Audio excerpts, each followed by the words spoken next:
Leron, leron sinta, buko ng papaya, dala-dala'y buslo, sisidla ng bunga.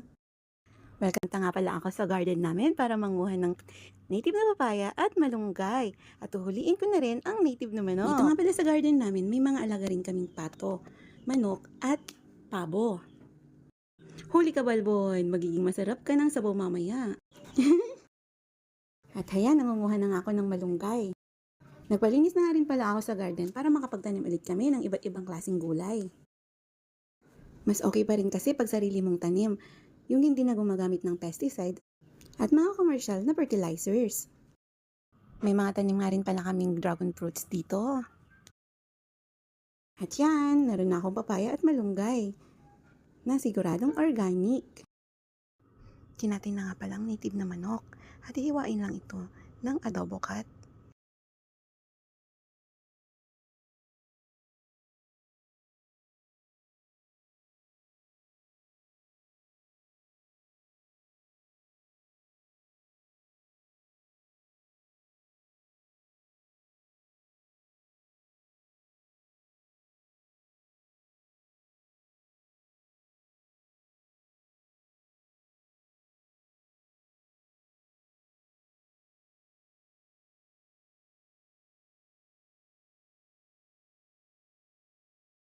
Para sa panggisa, maghiwa lang ng luya, sibuyas at bawang.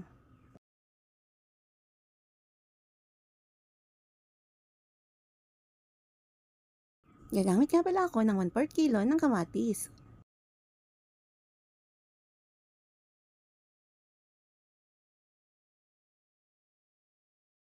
Balatan na rin ng mga papaya at hiwain ito ng pahaba.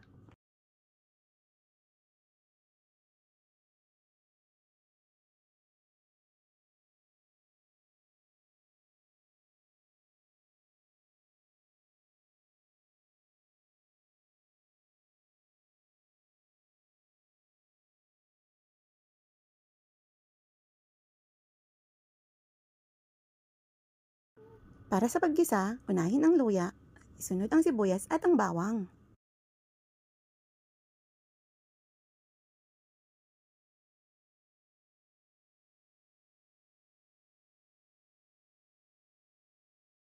Kapag naigisa na ang mga rekado, isunod na rin ang manok.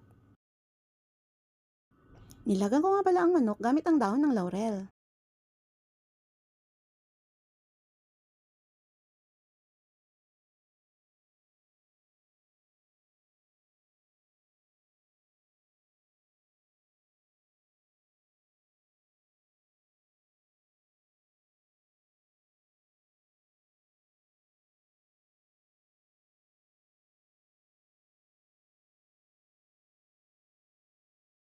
Kapag nagisa na ang manok at ang rekado, pwede na rin isunod ang kamatis.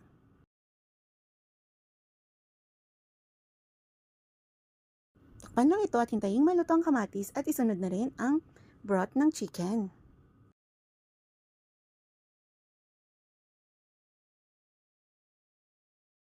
Maglalagay nga pala ako ng isang sachet ng magic sarap.